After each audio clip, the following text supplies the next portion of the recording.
Karibu mtazamaji wa Filamu Tanzania, tuweze kupitishana katika uchambuzi wa tamthilia mbalimbali za Bongo na nje ya Bongo. Na leo tunapita katika tamthilia ya Kitana sehemu ya 9. Ukweli ni kwamba Kifaru kajitafutia matatizo makubwa sana.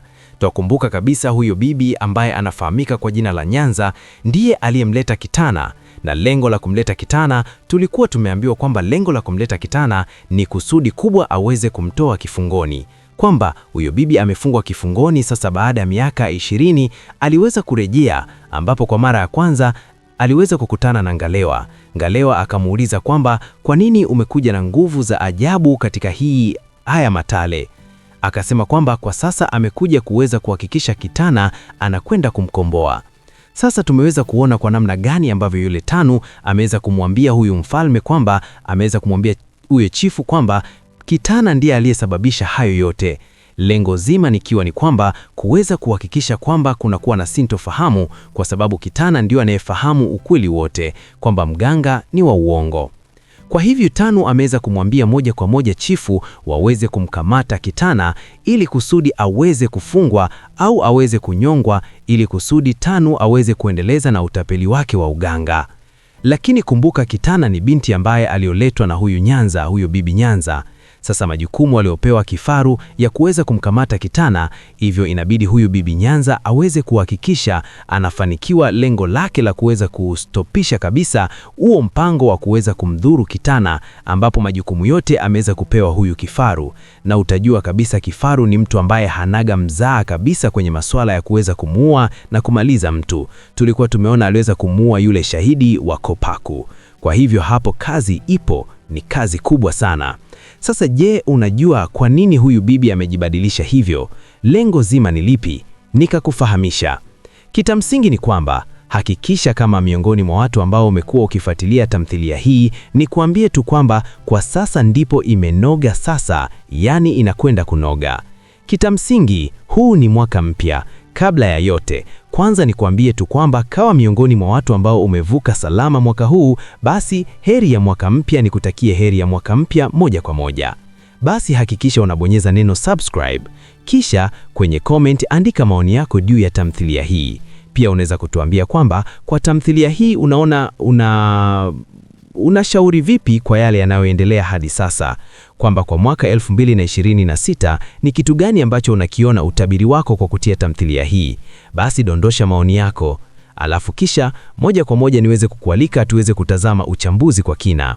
Satano alizungumzia mambo mengi kulikweli, na hapa tutaanzia moja kwa moja mwanzoni kabisa tulivyopata kuona kwamba ni muda sana chifu alikuwa ameondoka ameenda kwa Ngalewa, lakini kabla hajaenda kwa Ngalewa ni kwamba kuwa ameweza kukutana na Tanu.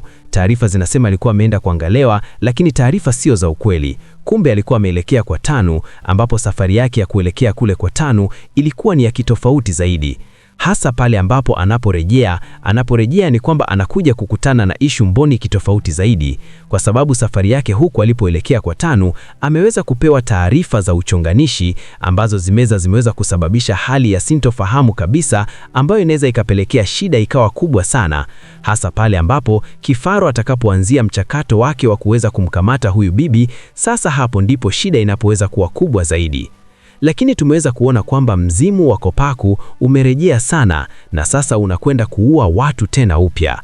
Lakini kumbuka, Kitana ndiye mkombozi, na sasa huyu ambaye ni huyu bibi Nyanza akaamua kurudi yeye tena kama kivyake, akaamua kutapita sura binti mzuri sana na kaingia sura kwenye sura hiyo. Kwa hivyo anahakikisha huyo Kitana ambaye ndio binti mkombozi anakuwa yuko salama, hasa pale ambapo atatumia silaha ya kimapenzi, kwa sababu Kifaru ni mtu mwenye tamaa sana.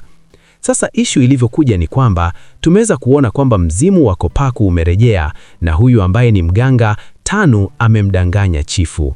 Sasa hapa huyu ambaye ni Ngalewa anasema kwamba inabidi akamwambie ukweli chifu aweze kufahamika kwamba mzimu wa Kopaku ndio ambao unaua watu kwa sababu unadai haki yake.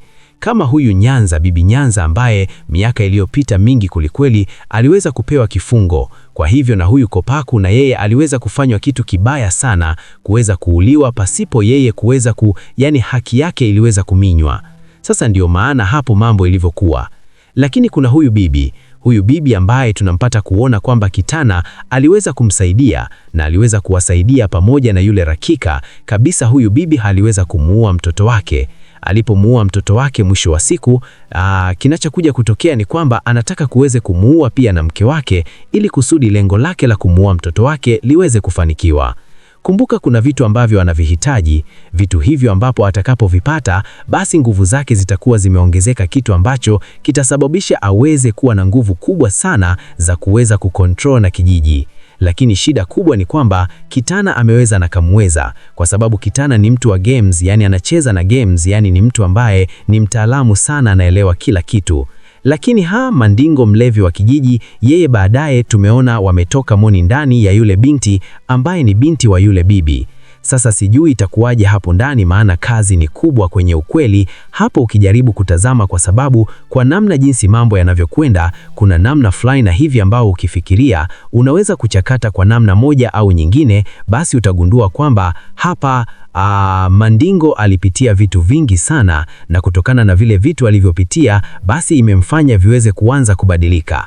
Sasa kuna yule kijana ambaye aliweza kuwasikiliza wakati walivyokuwa wakizungumza siri kati ya kifaru pamoja na huyu binti mfalme mdogo, ambapo walikuwa wakijadiliana, wakikumbushana namna gani walivyomuua. Huyu kijana ndio aliyewasikia, lakini hakufahamika. Na hapa alikuwa anaenda kwa chifu kuweza kumwelezea, lakini ghafla akaja huyo kijana, mwisho wa siku akaja binti mdogo mfalme, mwisho wa siku mambo ikabidi aweze kubadilika. Lakini pia binti mfalme mdogo ameweza kupewa taarifa kwamba yeye ndiye aliyehusika kwenye mauaji yale na uchunguzi unafanyika. Kwa hivyo hapa kuna kazi kubwa sana ambayo itatumika, kwa sababu hapa kama kifaru akizipata hizi taarifa, itabidi pia aweze kupoteza ushahidi tena kwa kuwaua hao, kwa sababu ukweli ni kwamba, yani kwa namna ambavyo wanaficha ushahidi wa Kopaku, ndivyo pia wanapozidi pia kuficha tena ushahidi wa wale ambao wanaowaua. Hii kazi ni kubwa sana kwa namna jinsi ilivyo, lakini pia humo kuna vitu vingi vya kujifunza. Sasa issue ni kwamba huyu ambaye ni katika sini iliyo ya mwisho ambayo tuliona ni kwamba kifaru yupo na mke wa mtu pale, lakini sasa yule bibi anapopita, mwena yake ni kwamba kawaona mwena yake anaweza katoa siri sehemu yoyote ile kama ikitokea. Kwa hivyo Kopaku ndio maana akaona ni vema aweze kumfuata. Lakini sasa anapokwenda kumfuata yule bibi, anajibadilisha, na kisha ajibadilisha anakuwa binti kazuri. Kopaku anachanganyikiwa sana kwa kukaona kale kabinti. Mambo yanapoenda ndivyo sivyo, ishu zinakuwa tofauti kabisa na ilivyo. Basi na imani kubwa unafurahia sana. Hiyo ndio hayo yanayokuja. Kwa hivyo hakikisha unaungana nami kwa kusubscribe, lakini pia kwenye comment yako unaweza kutuambia kama unatamani movie hiyo inarushwa baada ya siku moja au baada ya muda gani. Tuambie kwenye comment, alafu kisha hakikisha unaungana na sisi kwa kuweza kusubscribe. Ngalewa ameamua kwenda kumuonya huyo mganga feki. Ukweli ni kwamba sisi wale tumeona jinsi gani ambayo huyo mganga hana lolote, umalaya tu. Tumeweza kuona namna ambavyo alivyoona aweze kumdanganya yule mama kwamba inabidi waweze kulala katika kitanda kimoja, hasa kwa kupaka dawa, kitu ambacho sio cha ukweli. Na hii tulivyoiona hasa pale ambapo Kitana aliweza kumtembelea na kuweza kumwambia kwamba wewe sio mganga, wewe ni feki, na anaendeleza haya mambo. Hii ikimaanisha kwamba huyu ni tapeli, kitu ambacho kimepelekea Ngalewa aweze kumuonya moja kwa moja. Basi ni kualike moja kwa moja katika tamthilia hii tuweze kutazama uchambuzi, hasa kama miongoni mwa watu ambao umekuwa ukifurahia kabisa tamthilia hii, basi hii ni sehemu yako. Muhimu kabisa kuweza kudondosha maoni yako upande wako, lakini pia hakikisha kama ni miongoni mwa watu ambao umetokea kuipenda hii tamthilia kuwa miongoni mwa tamthilia yako bora kwa upande wako, tujuze hapo ndani ya comment. Lakini pia kama kuna chochote ambacho unaweza kushauri aidha kifanyiwe marekebisho, hasa katika pande zote nzima, hapa nakuwa nikikufahamisha juu ya matukio mapya ambayo yanakwenda kutokea. Tumeweza kuona na gana ambavyo kwa sasa hali ilivyokuwa, ambapo kwa mara ya kwanza kabisa Kitana aliweza kumsaidia yule kijana ambaye alikuwa amegeuzwa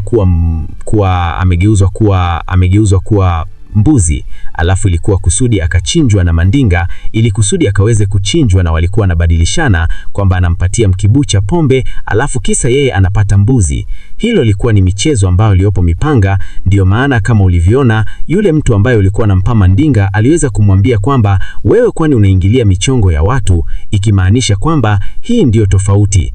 Lakini wakati mzee Msisili, kwa upande wangu mimi napenda kumuita mzee Msisili, anarudi ambaye ni baba yake na Kitana, yeye anakutana na Ngalewa.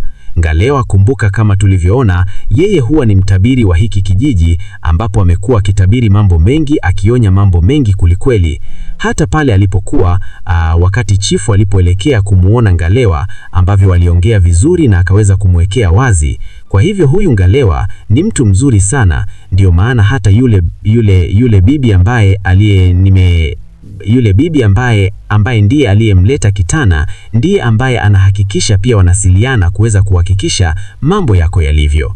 Lakini tumeweza kupewa kodi na kuweza kuambiwa kwamba Kitana ndiye mkombozi, lakini kwa sasa anatulia kwanza kwa sababu kuna watu ambao kidogo mambo yao hayako sawa, hasa wakeni wa kifaru wengi kwa kiukweli ambao kwa sasa hii jamii. Lakini pia mwingine ni yule bibi ambaye binti yake anampenda Madinga.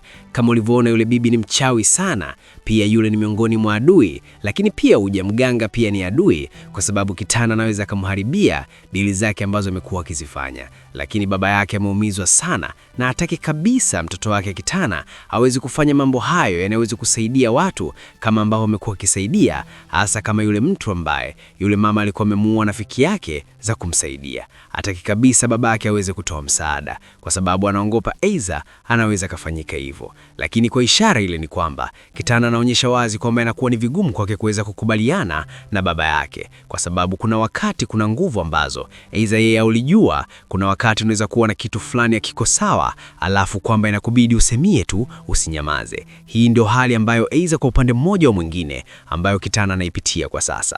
Japo Kitana hataki kabisa kuweza kukubaliana na swala hilo la baba yake, la kuweza kukubali kuwa kimya wakati mambo mabaya ambayo yako upande wake anaona ni yuko sawa na yanayoendelea.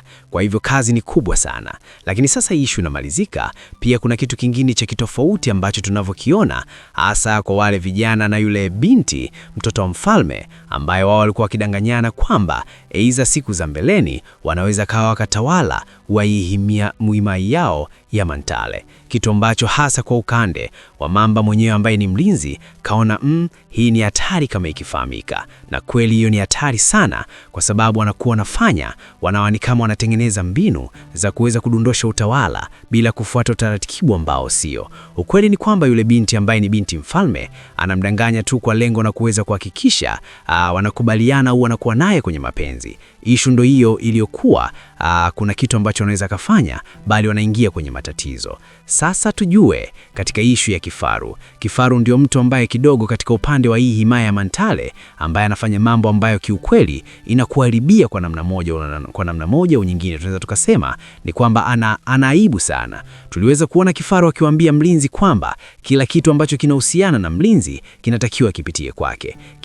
Kila jambo linatakiwa liweze kupitia kwake. Kwa hivyo ishu ya kuweza kumkamatwa na yule binti ilikuwa ni makosa makubwa sana. Unajua kabisa kupitia yule binti kuweza kukamatwa, basi ndipo kifo chake kimeanza kutokea. Kwa hivyo hapo moja kwa moja imeleta shida kubwa sana ambayo ilimfanya kifaru awezi kuhakikisha anamuua yule binti ambaye waliweza kumkamata na kumfunga, ili kusudi asiweze kuongea ukweli, kwa sababu tulipoona naelekea ni kwamba angeweza kuteswa na Kamochiskwa akashindwa kuvumilia akaongea ukweli ambao uliosababishwa kifo cha Kopaku, kitu ambacho ukweli ukibatia kwa wazi basi inaweza ikawa ni shida kubwa sana ambayo inaweza kaletwa. Sasa ni wakati ambao tumeweza kuona ni kwamba Ngalewa ambaye amekuwa ni msaada mkubwa kaenda kwa mganga. Yule mganga ambaye ni feki. Yule mganga ni feki kwa sababu tumeweza kuona ni kwamba yeye anawadanganya watu. Lengo zima kama kwa mfano pale alikuwa anataka aweze kufanya naye mapenzi tu, hakuna kitu kingine. Kwa hivyo huyu mganga ni muongo sana. Japo amekuwa akiishi kwa ujanja huku akifuatilia maisha ya watu wanaendaje na wanaishije, lengo zima ikiwa ni aweze kuhakikisha anapata kile ambacho anachopatia. Sasa hii issue inakuja kumletea shida hasa kwa upande wa swala zima la kwa sasa, ambapo Ngalewa kaona hili jambo sio, lakini pia kwa upande wa Kitana na ikaona hapo ni hatari zaidi. Kwa hivyo kazi siyo ndogo, shughuli ni pevu. Hapa huyu mganga itabidi aseme. Sasa ishu nyingine ni ya Madinga, ambao Madinga yeye ni mlevi. Yeye ni mlevi na tunakumbushwa kwamba ulevi kasababishiwa na kutokana na jinsi ambavyo alivyopenda, mwisho wa siku akaona achane kabisa na wasichana. Sasa akapendwa na binti moja, yule mama mchawi. Hapo ni kazi kubwa sana. Na Ema na Kubwa huenda kana enjoy sana. Naona afia juu kitu kinachoendelea. Nanga leo ameamua kwenda kumuonya huyo mganga feki. Ukweli ni kwamba sisi wote tumeona jinsi gani ambavyo huyo mganga hana lolote. Umalaya tu. Tumeweza kuona namna ambavyo alivyoweza kumdanganya yule mama kwamba inabidi waweze kulala katika kitanda kimoja, hasa kwa kupaka ile dawa, kitu ambacho sio cha ukweli. Na hii tuliweza kuiona hasa pale ambapo Kitana aliweza kumtembelea na kuweza kumwambia kwamba wewe sio mganga, wewe ni feki, na endeleza haya mambo. Hii ikimaanisha kwamba huyo ni tapeli, kitu ambacho kimepelekea Nangalewa aweze kwenda kumuonya moja kwa moja. Tumeweza kuona na namna ambavyo kwa sasa hali ilivyokuwa, ambapo kwa mara ya kwanza kabisa Kitana aliweza kumsaidia yule kijana ambaye alikuwa amegeuzwa kuwa mbuzi, alafu ili kusudi akachinjwa na Madinga, ili kusudi akaende kuchinjwa, na walikuwa wanabadilishana kwamba anampatia kibu cha pombe, alafu kisha anapata mbuzi. Hiyo ilikuwa ni michezo ambayo alikuwa ameipanga. Ndio maana kama ulivyoona yule mtu ambaye alikuwa na Madinga aliweza kumwambia kwamba wewe kwa nini unaingilia michongo ya watu? If you find any error in material provided, please take a minute to tell us about it. We will resolve it at the earliest. For copyright issues, we try our best to verify the ownership of content with the contributor. If you think your material is wrongly used, or if it's a violation of copyright, please take a minute to tell us about it. We will resolve it at the earliest. Note: this is not an original video or episode. It is just analysis and review of some episodes in our series. This video doesn't aim to distort you or deceive anybody to believe that this is original episode. So our aim is to analyze on some parts of the previous episode and give predictions on what is going to happen on the next episodes. We consider YouTube community rules. In case you want to see original video, visit mentioned channel below. Copyright use disclaimer. This video is for entertainment purposes only. Copyright disclaimer under Section 107 of the Copyright Act 1976, allowance is made for fair use for purposes such as criticism, commentary, news reporting, scholarship, and research.